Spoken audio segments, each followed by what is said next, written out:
I'm Fonzo. And I'm Eliza. And we're the co-host of Grown, a podcast from the Moth that shows we're never fully grown. Growing up feels like a phase that should end at some point, but does it ever really? Whether you're 16 or 26 or 86, you're going to have to deal with family drama, your body, and the type of person you want to be. So why not put it all out in the open and go through it together? Join us every other week to deal with cringe, culture, and the courageous efforts of people like you to get grown. Start listening today. Follow Grown on Apple Podcasts, Spotify, or wherever you're listening right now. I grew up with a mom who didn't stray far from what storybooks told me moms were like. She was around for after-school snacks and driving me to piano lessons. My dad is a physician. He worked bonkers hours, but his job meant that financially, our family of 3 kids was privileged to only need one working parent. I sat in ignorance of how rare our situation was for a long time. The reality for most working families really set in for me a few years ago. I became the editor for a podcast called The Double Shift that tells the stories of motherhood in America. And I got immersed in the experiences of families with needs and schedules very different from my own. Those with 2 working parents whose jobs were outside the 9-to-5 schedule, or a single parent working multiple jobs. Their stories illuminate the need for childcare at all hours of the night, and the fact that standard work hours leave out support for so many working people. So who are the folks filling in the gaps? This is Embodied, our show tackling sex, relationships, and your health. I'm Anita Rao. Second shift workers clock in when bankers' hours are over, and third shift workers start their shift around midnight. But most daycare centers operate from 6 a.m. to 6 p.m. Some parents turn to at-home nannies or family members, but for a cohort of folks, it's 24-hour childcare facilities, spaces that are open for your middle-of-the-night drop-offs or early morning pickups, and help provide a safe space for the meals and routines parents miss because of work. Dolores Hogan has been running one of those facilities for more than 3 decades. She and her husband, Patrick, are the co-owners of Dee's Tots Childcare in New York. The kids call Dolores Nunu, and her husband, Patrick, Pop Pop. The facility they run is inside their house. They live upstairs, and the daycare is downstairs. With the hours they both work, the line between the two is pretty blurred. Their doors are open from 6 a.m. to 1 a.m. And it's just one big family. That's basically what 24-hour daycare is, because you have to be a family in order to leave your children with people for 11 and 12 and 13 hours a day and overnight, because, parents are afraid of that.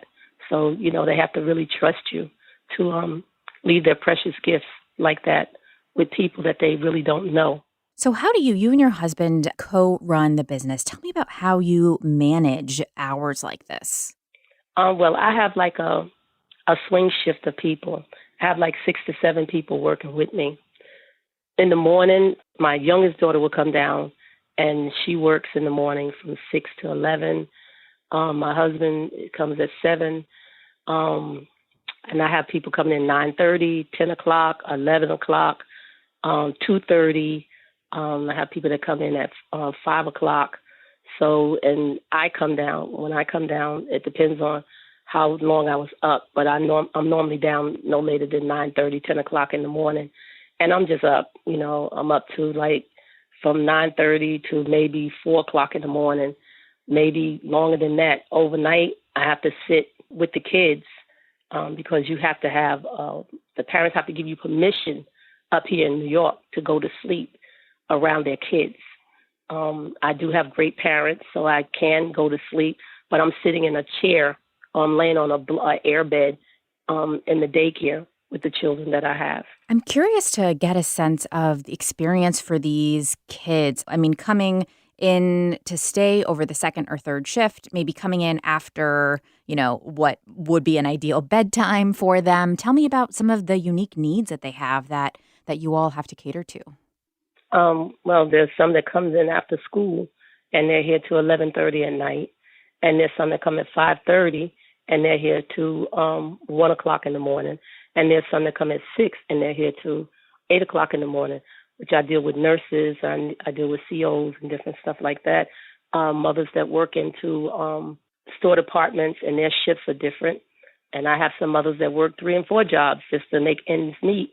So, their shifts are different. What the kids, when they come in, the first thing they need is somebody that's going to be like a parent to them. When mommy's not around, they need that love and that care and that understanding. And we make sure when they come in from school, they're doing their homework. We make sure they take baths, they're brushing their teeth and different stuff. At night, they put on their pajamas to go to bed. I do their hair. I just get them ready for the next day, that things that mommy can't do right now, I'm doing for them. We feed them dinner, all different types of activities and different things with them. So it's like so many things that we're constantly doing. You really can't put your finger on everything, but believe me, my finger is on everything because we have to do a little bit of everything with them because in reality, they become our children. Nunu runs one of a handful of 24-hour facilities in New York. There are similar operations around the country, including one in Rocky Mount, North Carolina, founded by Evie Hart. Evie is another veteran of the childcare system and operated facilities for 21 years before hanging up her hat 6 years ago. When the pandemic hit, Evie decided to come out of retirement to open Molly's Daycare Center. I saw a real need. There were a lot of frontline workers that was really in need of childcare. Most centers in the area where it is here in Rocky Mount didn't offer the 24-hour services. And if they did, there was a limited number of childcare centers. So got a building, renovated it, and opened the doors, helped the parents out. And like I said, it was just a big need for childcare. So tell me a bit about some of the families who need spaces like yours. What are the kinds of work that they're doing that requires support in these other hours? Well, you have a lot of parents that work in different manufacturings that work rotated shifts. 2 weeks they may be on first shift. The next week they may be on second. You have some parents that work flexible shifts. They work first shift that runs into second shift. So by me having 24-hour center, I'm able to accommodate all of their needs, all of their work schedule. And even sometimes they have to work weekends. Sometimes they go in for overtime or holidays set in, and a lot of daycare centers are closed. Molly's is here to, ease some of that tension off the parents, and our doors are open. Evie, Nunu, and the folks they work with are in many ways an extension of the family. And they're really intentional about finding ways to bridge the gap for parents who can't be there for important moments in the day, like meals or bedtime. Well, the parents, they would definitely, if they want to stop by and see how the kids are doing, if they work close by, because some of my parents do work at the hospital, which one of the hospitals is right down the street from me, or they work at the police station, which the police station is right down the street from me, and fire department and stuff, like maybe 4 or 5 blocks. So they'll stop by if they want to stop by and spend some time with their kids, sit down and bring McDonald's or whatever they want to do with their kids. And they'll call them late at night just to check on them to see how they're doing and different things. Like my nurses that works in the Bronx, down by Bronx Zoo, she'll call her children every night just to check on them and see how they're doing. Ask them questions, are you okay? Everything's all right? Because, parents feel guilty that they have to leave their children in somebody else's care. So, I definitely let them, do stuff like that, let them come around the kids whenever they feel like it. My doors are open door policy. I don't take the children in and go, okay, I have your children, I don't want to see you no more than 7 o'clock in the morning. You're welcome to come in anytime you want to come in to check on your children, to make sure your children are all right. And that's how we bond a relationship. Because when a parent can walk in the door and just see that the children is just there having fun and enjoying themselves, or we're sitting there, we're doing a game, or we're watching a movie or something together, or we're talking about something that the children was interested in, and we're just sitting there talking and going on, or we all just sitting at the table and we're eating dinner together and discussing things that happen with them in school during the day. So, it's always an open door policy, and the parents are very happy about that. And the children, they bond with you because all they need is love. When you treat them the way that the parents treat them, or, just giving them just unconditional love, they're going to bond with you. That's why they call me Nunu, and they call my husband Pop Pop, and they call my daughter Titi, because we're their family.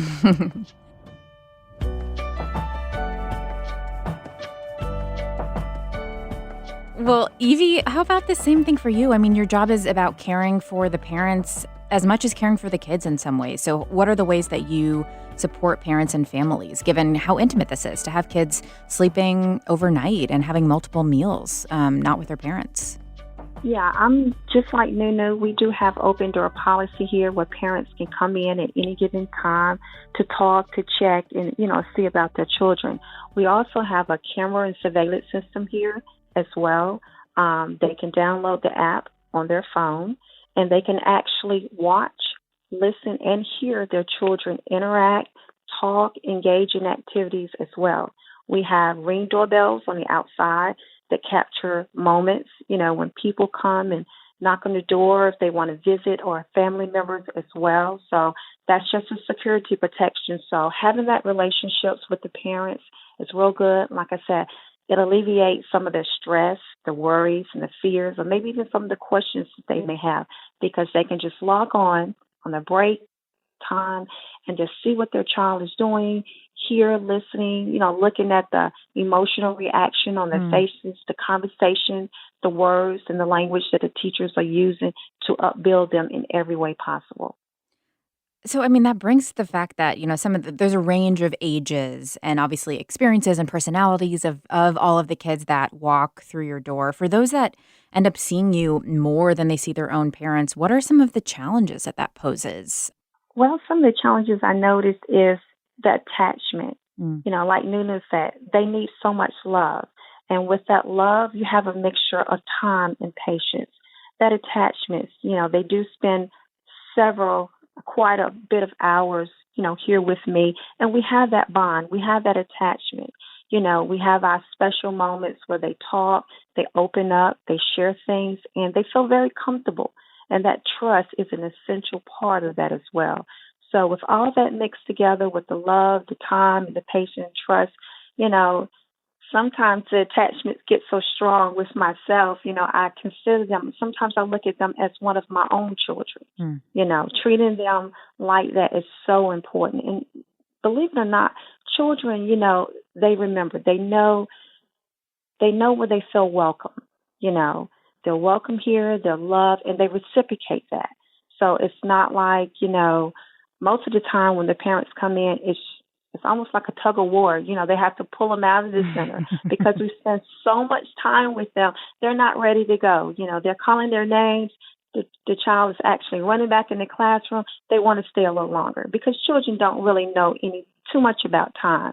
So we have a good relationship here with the children, where they're loved, they're safe, they're cared for, and we have lots and lots of conversation with them. Evie and Nunu are caretakers who are there in many of the moments where parents can't be. But when you run a facility that's open 24 hours a day, how on earth do you rest? Actually, I don't rest. I don't know what kind of relationship I have with rest. Nunu said if she gets 3 hours of sleep, she counts that as a win. Sometimes when her husband notices that she seems super tired, he'll call her on it and send her upstairs for a nap. But most days, she's working long, long hours. I asked what kind of support would allow her to get a little more rest. A lot of daycare providers, we're doing all of this for the parents and different stuff. But we really wouldn't have to do this if a lot of the parents wouldn't have to work 2 and 3 jobs. And if the government would actually, pay them the money that they need so they wouldn't have to work all these hours and different things. Now, as for the nurses, I understand them because they're there to help us night and day. The police department, fire department, all of that, they're there to help us night and day. But a lot of the parents that I do have come in also are parents that's working 2 and 3 different jobs, and they're working low wages, so they have to, take that many jobs in order to feed their children and everything. So I think if the government stepped in and stopped nickel and diming daycare, so they can stop nickel and diming the kids, I think that would be a lot of help. It really would be. Yeah, I mean, you bring up so much in that answer, the fact that wages aren't high enough for parents, so they have to work multiple jobs, or they're given schedules that don't allow them to get benefits, so they have to work multiple jobs to just make enough money. And then wages are low for childcare workers, and so there aren't enough spots for kids whose families need them, and it's all interconnected in this complicated web that, the childcare system is really in a lot of crisis in a lot of ways. And Evie, I mean, how does your experience running your center kind of illuminate what you see as some of those challenges that prevent, you from getting the rest that you need, and workers from being able to be more supported? Well, I'm like Nunu. If I get 4 hours of sleep, that seems like 8 hours. It's a struggle. It really is. It's a struggle right now to even hire staff members as well. But with the pandemic and the height of this, it's a lot. You have some centers that, have lost educators, that have lost staff members, those early childhood workers. So everybody, is really struggling right now. And, having a center that runs 24 hours a day, there are just challenges that sometimes it combats you. Sometimes you're at a loss, but you continue on, you push forward, because we're here to serve those children, to serve those essential workers, to work with the parents that have multiple jobs, that have flexible and rotating shifts as well. There was a recent piece in the Washington Post that reported that more than a third of childcare providers are considering quitting or closing down their businesses within the next year, as a sense of hopelessness kind of permeates the industry, given that workers are looking for other jobs that maybe get more pay, and there's just a whole lot kind of adding up. I'm curious, Evie, I mean, do you feel that sense of hopelessness? What are your feelings as you look toward the future of your business? Yes, I mean, that is a strong possibility, because right now a lot of centers are at a loss. There's a big demand for childcare, and it continues to grow. Some centers now are facing, unfilled job positions. They're facing empty classrooms. They're facing the fact that some of the staff members, it's hard to get them back into the workforce. Some centers may never go back to being filled at full capacity due to the worker shortage. So there's a lot of challenges, things that, I'm contemplating, I think about, that we all face, during this pandemic. But hopefully, the funding to come through, we'll get the support that we need, so we can continue operating our business and serving the children and the families that really need us.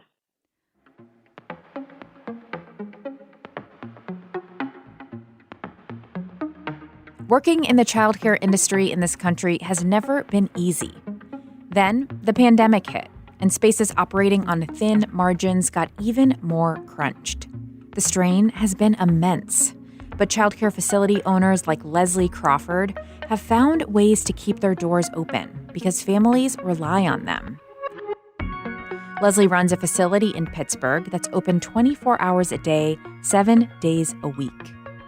We had a family, the husband died, within a matter of a week or so. The dad watched the child while the mom worked in the evening, and she had the baby when he worked during the day.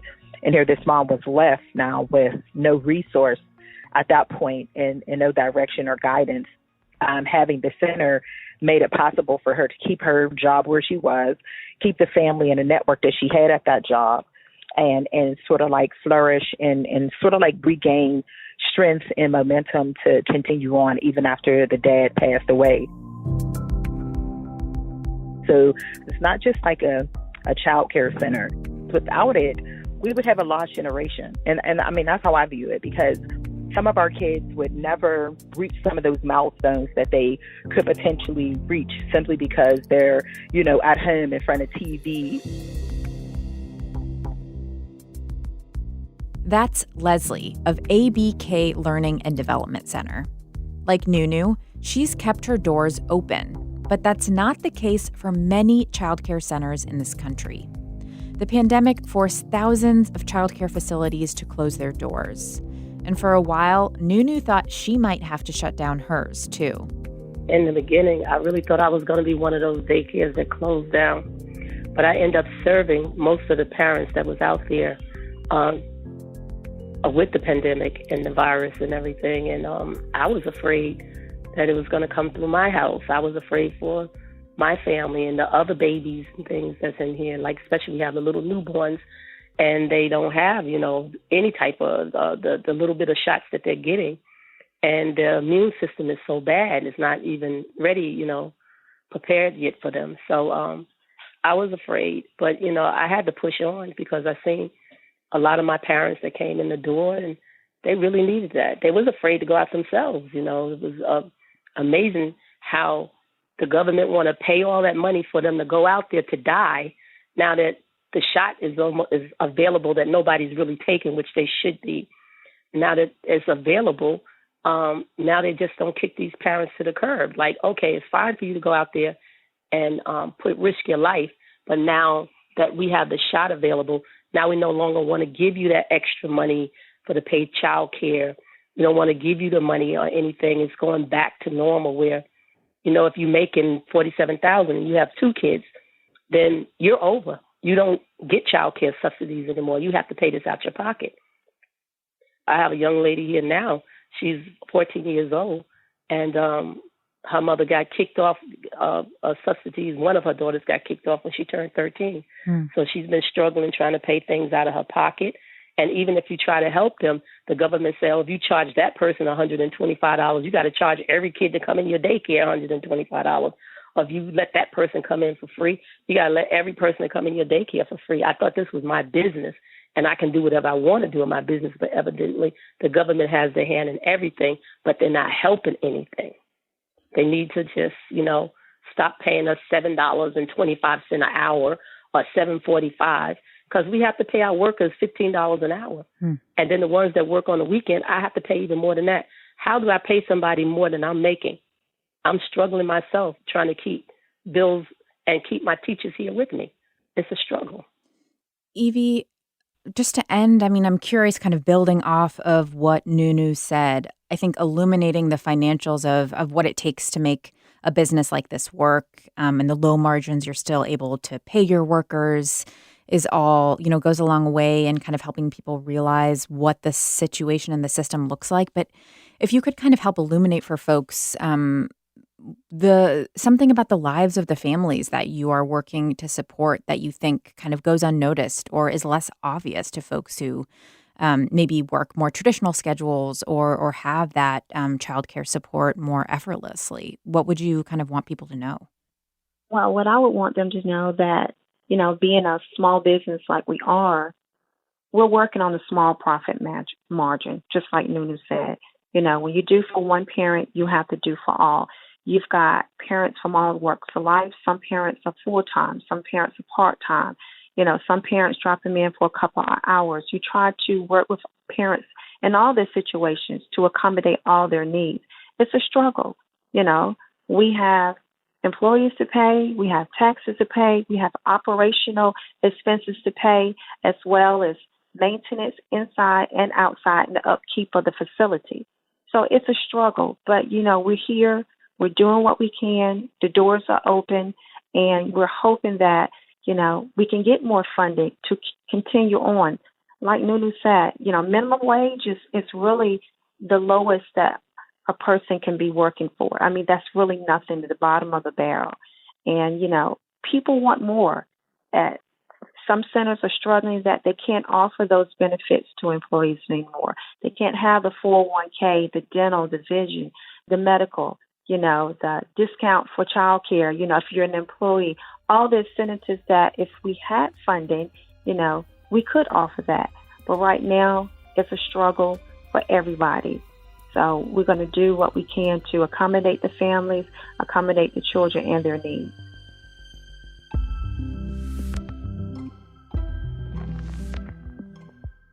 When I was looking for childcare, I did have in mind that at times that care would need to extend beyond the workday and overnight. And so I had to think about that as I was seeking out childcare. I wasn't sure exactly how it would fit together. I didn't know what all my options were. So I had to talk to many different people to figure out what would work for our situation. Ayana Moore is a single mother of 2 and a clinical research manager. Her job requires a pretty significant amount of travel. And when Ayana's first kid was born, she was spending about half her time on the road. With a full-time job demanding travel and no family nearby, Ayana knew it was going to take some serious digging to find childcare that worked well for her family. I quickly realized that the home daycare was probably going to be the best option for me because they provided more flexibility in general with the type of care that they could provide. And once I made that decision, I just really needed to find one that I was comfortable with. Having a newborn, I was pregnant at the time when I was looking, but, just thinking ahead to having to leave my child with, strangers overnight was a really frightening thought. I don't live close to my immediate family, unfortunately, so it wasn't a service that they could support me with. And so I just really needed to find someone I felt comfortable with. And, you use as much information as you can find to make, the right decision. But then there's a little bit of like gut feeling, a gut check that you have to have as well, just to know whether or not you're comfortable with this family that you will entrust, the care of your child with. Yeah, well, tell us a little bit about who you ended up choosing and the relationships that ended up forming with those folks that you kind of had that good gut feeling about. Yeah, so and one day I probably went to 6 or 7 different daycares, and they were fine. They all were licensed and their homes were clean and everything. But I was really looking for a facility where I just felt a sense of family. And so I ended up going to a home daycare. It was at the very end of the day. I was exhausted. I almost canceled the appointment. But it was run by 2 women who actually didn't live far from me. They were right in my neighborhood. And I think the thing that really struck me about them is that they were caring for some extended family members as well. They had a couple of teenage girls who were cousins of theirs who had some challenges at home, and they were caring for them as well. And it was just very reflective of the way my own family operates as well, which I really appreciated the care that they provided to their extended family. And I didn't even ask them at that time about extended care. I was only asking them about, the normal traditional schedule. But when I started to tell them about the work that I do, they are the ones who offered at that time to say, whatever you need, you let us know, and we will figure out a way to accommodate. And so they were out of all the centers I visited, like they listened to me, and they wanted to know exactly what my needs were. And then they're the ones who offered to accommodate those needs, which I really appreciated. That's incredible and nice to have that trust because as, we heard from Evie and Nunu, some parents feel some guilt about having to leave their kids in the care of someone else or especially overnight. I'm curious about if that ever came up for you and how you worked through that. Yeah, there was an incredible amount of there's angst and then there's guilt. You have both of those. In the beginning, my son, I would take him with me. I actually traveled with him to Southern Africa many times. I would nanny share with my coworkers when I was there. So once he got to be about 2 years old, it just became a little bit too difficult to take him back and forth. And so that's when I finally told them, okay, now we're going to have to, figure out the best way to accommodate this travel schedule and his care. The good thing at that time was that had really become like his second home. And so he was very comfortable with them. But there was a lot of guilt in leaving him behind because I was gone for, not just overnight or not just, an extended amount of time, but I was gone for like a week. And so it's very difficult. And so, we did video chatting.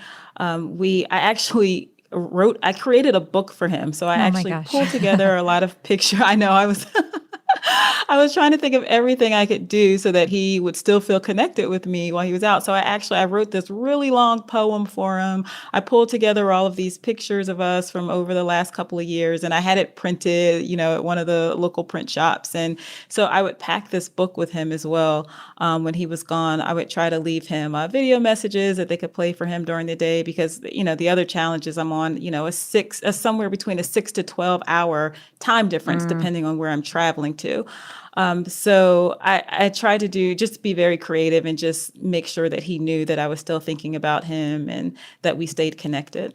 Ayana's son is now 9, and their family's childcare needs are different. But that doesn't mean she's lost touch with the folks she and her family connected with for childcare. Yeah, I mean, we really became like a family for sure. I mean, they would have my son, sometimes for a week out of the month. On occasion, when I was traveling a lot, it might be 2 weeks out of the month. So we became very good friends. We would sometimes spend holidays together. And they're definitely more like family now, I would say. We still keep in touch. The kids still, would spend time with them pre-COVID. COVID, of course, in the last, year and a half has changed the time that we spend with one another, but we still are very much connected. The services that folks like Ayana's childcare providers, Evie and Nunu, provide are clearly essential.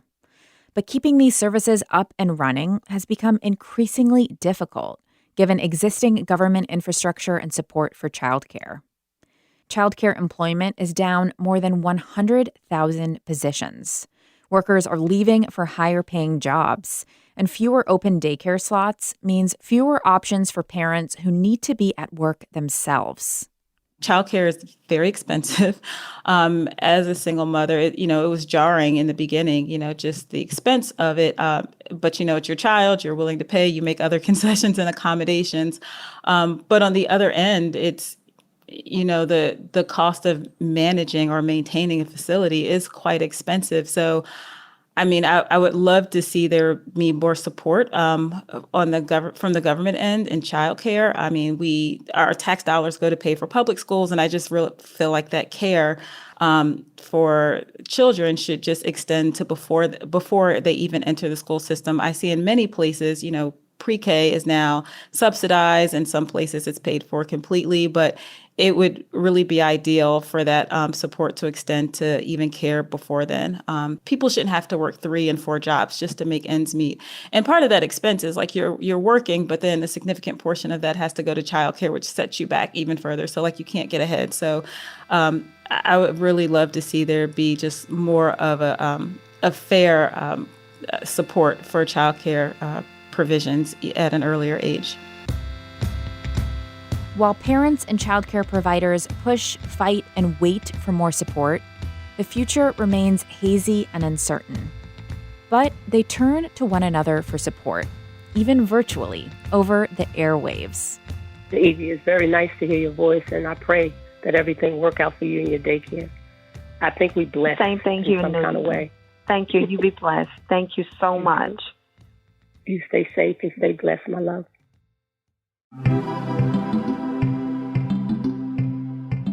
Embodied is a production of North Carolina Public Radio WUNC, a listener-supported station. If you want to lend your support to this podcast and WUNC's other shows on demand, consider a contribution at WUNC.org now. Incredible storytelling like you hear on Embodied is only possible because of listeners like you. Kaya Finlay produced this show with editorial help from Amanda Magnus.